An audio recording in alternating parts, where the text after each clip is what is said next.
Puji Tuhan, Bapak Ibu yang diberkati oleh Tuhan, kita bersyukur buat kasih Tuhan di dalam kehidupan kita. Puji Tuhan, saat hari ini kita akan kembali merenungkan kebenaran firman Tuhan yang saya beri tema Allah memelihara.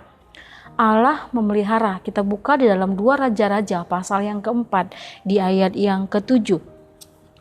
Jangan dikatakan 2 Raja-Raja pasal yang keempat di ayat yang ke-7 firman Tuhan, kemudian pergilah perempuan itu dan memberitahukannya kepada abdi Allah, dan orang ini berkata, pergilah jualah minyak itu, bayarlah hutangmu dan hiduplah dari lebihnya engkau serta anak-anakmu. Puji Tuhan, Bapak Ibu yang dikasih oleh Tuhan, di perikop ini di ayat yang pertama sampai dengan ayat yang ke-7, kalau lembaga Alkitab menuliskan di sana dikatakan bahwa minyak seorang janda atau minyak seorang janda. Dan di ayat 7 ini dikatakan bahwa dia pergi kepada Nabi Allah, kepada abdi Allah, yaitu Elisa. Dia memberitahu bahwa apa yang diminta oleh Elisa itu terjadi. Bahkan di sana katakan bahwa minyak yang sedikit itu bisa menjadi banyak. Bapak Ibu yang dikasih Tuhan, dalam kehidupan kita bahwa Allah yang selalu memelihara umatnya. Allah memelihara umatnya dengan cara-cara yang luar biasa. Cara Tuhan memberikan kelepasan, cara Tuhan menolong setiap kehidupan kita, cara Tuhan memelihara setiap hidup umat Tuhan adalah dengan hal-hal yang tidak terduga. Allah memelihara, Allah melepaskan, Allah menjaga dengan cara yang tidak terduga. Bahkan mungkin caranya Tuhan di luar dari logika kita. Bukan mungkin caranya Tuhan tidak pernah terbayangkan dalam hidup kita. Tetapi Allah kita mampu melakukannya dalam hidup kita. Puji Tuhan, Bapak Ibu, di perikop ini seperti saya sampaikan tadi bahwa ini adalah minyak seorang janda. Di sana dikatakan adalah seorang janda. Dia adalah hamba Allah, dia adalah seorang yang dekat dengan Tuhan. Suaminya, di sana dikatakan suaminya itu sudah meninggal dan meninggalkan utang yang banyak. Dan sana dikatakan bahwa penagih hutang itu, kalau saya bacakan aja di ayat yang pertama, salah seorang dari istri-istri para nabi mengadukan halnya kepada Elisa sambil berseru, hambamu suamiku sudah mati dan engkau ini tahu bahwa hambamu itu takut akan Tuhan. Tetapi sekarang penagih hutang sudah datang untuk mengambil kedua orang anakku menjadi budaknya. Di sana dikatakan seorang istri anak hamba Tuhan, seorang nabi. Di sana dikatakan suaminya sudah meninggal dan mereka terlilit utang yang banyak. Dan penagih hutang itu sudah datang dan menagih hutangnya, dan saya katakan dia ingin mengambil kedua anaknya dan menjadikan dia budak. Itu yang diajukan, itu yang disampaikan oleh seorang janda ini kepada abdi Allah, kepada Elisa. Tapi sini kita melihat bahwa Allah memelihara dengan cara yang luar biasa. Hanya dengan sedikit minyak wanita itu dapat melunasi semua utangnya. Elisa bertanya, apa yang tinggal daripadamu? Elisa bertanya, apa yang kau miliki? Dan saya dikatakan dia hanya punya sedikit minyak. Dengan sedikit minyak itu bagaimana cara melunasi hutangnya? Dengan sedikit minyak itu bagaimana cara bisa menyelesaikan persoalannya? Itu sesuatu yang tidak mungkin, itu sesuatu yang tidak akan terjadi. Tetapi Allah memelihara dengan cara yang luar biasa. Bapak Ibu yang dikasih oleh Tuhan, dalam kehidupan kita pun seperti itu. Bahwa ketika kita datang, ketika kita berseru kepada Tuhan, Tuhan mampu melakukannya. Karena apa? Seorang wanita ini, dia melihat mujizat Tuhan. Seorang wanita ini yang hanya punya sedikit minyak bisa melunasi utangnya. Karena apa? Dia datang ke alamat yang tepat. Dia datang kepada satu pribadi yang tepat, yaitu kepada Allah. Melalui siapa? Melalui abdi Allah. Melalui siapa? Melalui Elisa. Dia datang kepada Elisa dan Elisa memberitahu apa yang akan dilakukan, apa yang harus diperbuat, apa yang harus dilakukan. Dan di sana dikatakan hanya dengan sedikit minyak itu, firman Tuhan menjelaskan itu bisa melunasi utangnya. Dia bisa melihat mujizatnya. Karena apa? Dia datang kepada pribadi yang tepat. Bapak Ibu yang diberkati oleh Tuhan, dalam pergumulan kita, dalam persoalan kita, apapun yang kita alami, terlebih dahulu, dan yang paling utama adalah cari Tuhan. Cari Tuhan, datang kepada Tuhan. Mazmur 50 di ayat yang ke-15, di sana dikatakan, berserulah kepadaku pada waktu kesesakan, aku akan meluputkan engkau dan engkau akan melihat aku. Saya ulangi, berserulah kepadaku pada waktu kesesakan, aku akan meluputkan engkau dan engkau akan memuliakan aku. Bapak Ibu yang diberkati oleh Tuhan, itu satu tawaran yang Tuhan katakan, mari datang kepadaku, berseru kepadaku, minta petunjuk, minta bertanya kepada Tuhan, cari Tuhan terlebih dahulu, bukan cari kepada hal-hal dunia, bukan datang kepada orang lain, tidak, tetapi kata firman Tuhan, datang kepada Tuhan, tanya Tuhan. Biarlah kita datang kepada pribadi yang tepat, yaitu Allah. Seorang janda ini dia datang kepada pribadi yang tepat, yaitu Nabi Elisa. Dan Nabi Elisa adalah orang yang takut akan Tuhan, adalah abdi Allah. Dan Allah menyampaikan apa yang harus dilakukan. Ketika abdi Allah itu, Elisa itu menyampaikan apa yang harus dilakukan. Apa yang dilakukan oleh wanita itu, yaitu bertindak dengan iman. Ketika dia Nabi Elisa dia berkata bahwa kumpulkan setiap buli-buli, setiap pundi-pundi yang ada. Dan saya dikatakan tutup rumahmu. Ada satu tindakan yang harus dilakukan oleh wanita itu, dan tuangkan minyaknya. Bapak Ibu yang dikasihi oleh Tuhan, wadah-wadah yang tersedia, wadah-wadah yang dia siapkan itu, firman Tuhan itu penuh, terisi penuh hanya dengan sedikit minyak. Hanya dengan sedikit minyak, semua wadah yang disediakan terisi penuh. Karena apa? Ketika Nabi itu berkata, hamba Tuhan itu berkata, pergi lakukan. Yang dilakukan oleh janda ini, yang dilakukan oleh wanita adalah berjalan, bertindak dengan iman. Bapak Ibu yang dikasih oleh Tuhan, iman kita pun harus iman yang bertindak. Iman yang bergerak, apa yang kita yakini, apa yang kita imani, kerjakan apa yang bisa kita lakukan, kerjakan apa yang mampu kita lakukan, selebihnya biarkanlah Tuhan bekerja dalam hidup kita. Seperti Yakobus 2 di ayat yang ke-17, di sana dikatakan Yakobus 2 di ayat yang ke-17 firman Tuhan, demikian juga halnya dengan iman, jika iman itu tidak disertai perbuatan, maka iman itu pada hakikatnya adalah mati. Iman yang bertindak, iman yang berbuat, iman yang bergerak, bukan iman yang pasif. Kita beriman dan kita lakukan, kita yakini apa yang kita kerjakan diberkati oleh Tuhan.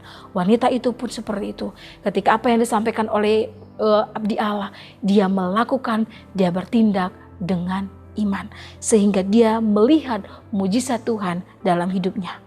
Di program ini, dalam perikop ini, yang dapat kita pahami, yang dapat menjadi pelajaran dalam renungan dalam setiap kehidupan kita adalah Tuhan punya banyak cara untuk memelihara hidup umatnya.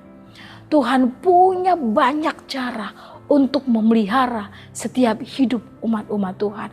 Untuk memelihara setiap hidup saya, setiap hidup anak-anak Tuhan yang ada di tempat masing-masing. Setiap kehidupan kita Tuhan punya banyak cara. Tetapi pertanyaannya adalah ketika kita dalam kesulitan, ketika kita dalam masalah, ketika kita dalam tekanan dalam hidup kita datang kepada siapa? Kita bertanya kepada siapa? Kita berseru kepada siapa? Apakah kita datang kepada pribadi yang tepat?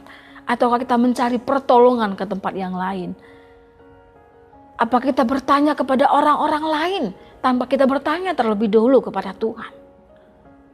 Tapi di sini kita renungkan, cari pribadi yang tepat, yaitu Tuhan Yesus.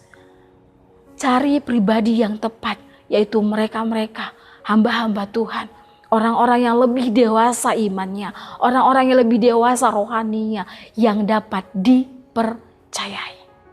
Bertanya kepada mereka.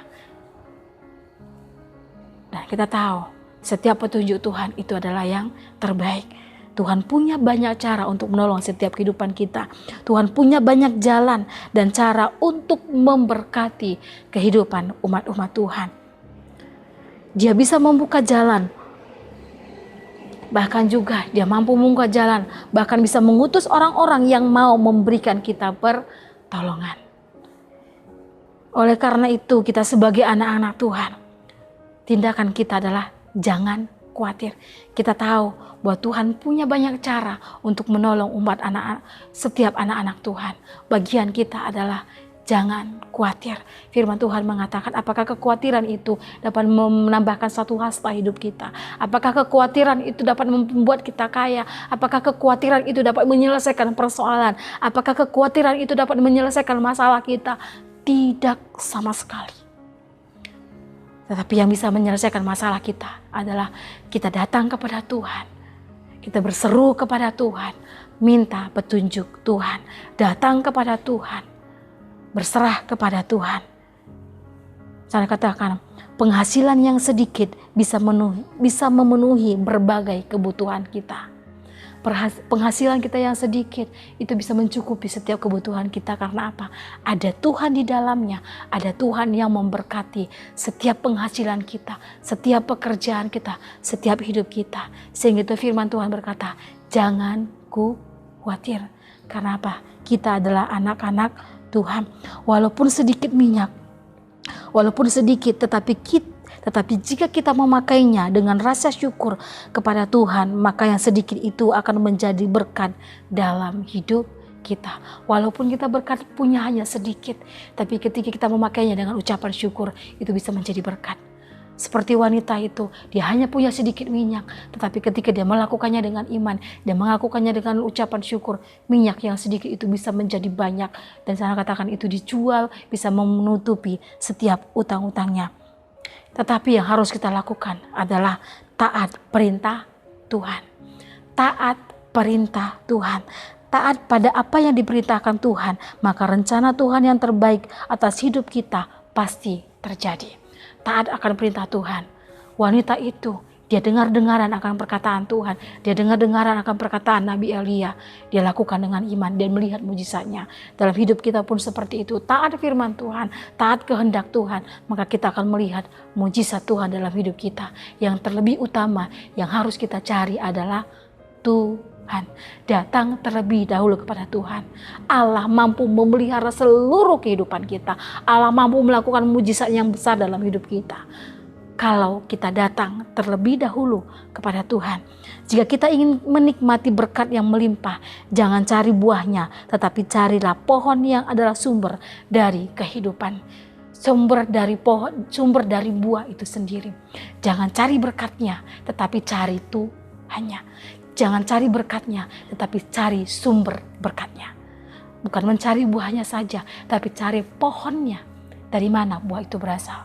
Di dalam Matius 6 ayat 33 di sana dikatakan, tetapi cari dahulu kerajaan Allah dan kebenarannya, maka semuanya itu akan ditambahkan kepadamu. Cari dahulu Allah dalam hidup kita, maka semuanya akan ditambahkan dalam kehidupan kita. Karena itu Bapak Ibu yang dikasihi oleh Tuhan, Tuhan mampu menolong setiap kehidupan kita. Tetapi masalah menjadi pintu masuk bagi Tuhan untuk menolong dan menyatakan kuasa-Nya kepada setiap kehidupan kita. Masalah itu menjadi pintu untuk Allah menyatakan kuasa dan mujizat-Nya dalam kehidupan kita. Bapak Ibu yang dikasihi oleh Tuhan, di sini kita belajar dari seorang janda ini. Ketika dia menghadapi masalah, dia tidak mencari kepada orang lain, tapi dia datang kepada pribadi yang tepat. Dan kita belajar bahwa Allah memelihara, Allah sanggup memelihara setiap kehidupan kita dengan caranya Tuhan, dengan luar biasa. Kita bersyukur kita punya Allah yang baik, Allah yang luar biasa. Biarlah kehidupan kita untuk terlebih dahulu selalu bertanya kepada Tuhan. Puji Tuhan, Tuhan Yesus memberkati. Terima kasih telah mengikuti renungan 79, kiranya dapat menjadi berkat bagi kita semua.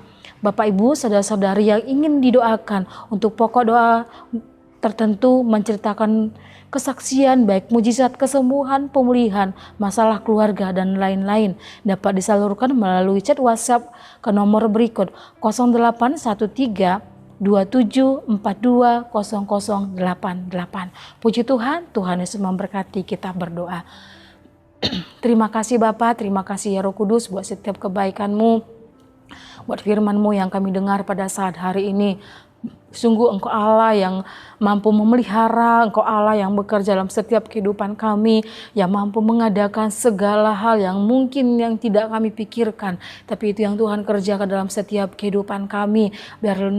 Biarlah Tuhan setiap hal yang kami hadapi, kami selalu mencari Tuhan, kami selalu bertanya terlebih dahulu kepada Tuhan, kami selalu mencari pribadi yang tepat, yaitu Engkau. Dan kami tahu Bapa bahwa Engkau Allah mampu melakukan mujizat-Mu, bahkan lebih lagi yang Tuhan akan kerjakan di dalam seluruh kehidupan kami. Memberkati setiap jemaat Tuhan dimanapun mereka berada.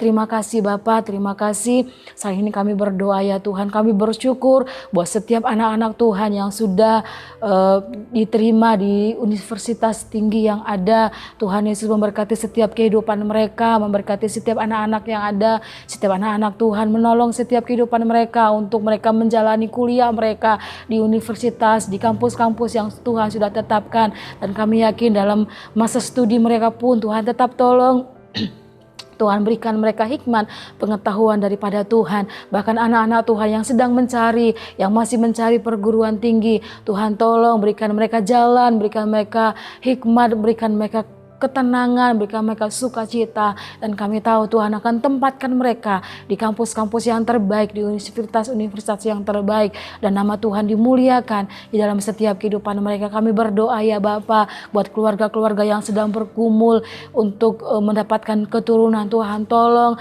Tuhan berikan kekuatan, Tuhan berikan mereka pengharapan. Kami yakin dan percaya Tuhan mampu membuka setiap kandungan mereka sehingga mereka memiliki keturunan yang ilahi, keturunan yang daripada Tuhan. Dan apapun yang mereka gumulkan, apapun yang mereka usahakan pada hari-hari ini, Tuhan semuanya itu menjadi jalan bagi mereka, untuk mereka boleh melihat mujizat Tuhan, untuk mereka melihat kuasa-Mu yang Tuhan nyatakan dalam kehidupan mereka. Memberkati setiap jemaat Tuhan, setiap pergumulan mereka, Tuhan menolong, menyatakan kuasa-Mu, mujizat-Mu lebih lagi. Terima kasih Bapa, terima kasih ya Tuhan. Ya Tuhan Allah, Engkau telah memperlihatkan kepada keluarga GPDS Sada Magelang kebesaran-Mu dan tangan-Mu yang kuat. Sebab Allah manakah melakukan perbuatan perkasa seperti Engkau. Terima kasih Bapa, dalam nama Tuhan Yesus kami berdoa, haleluya, amin.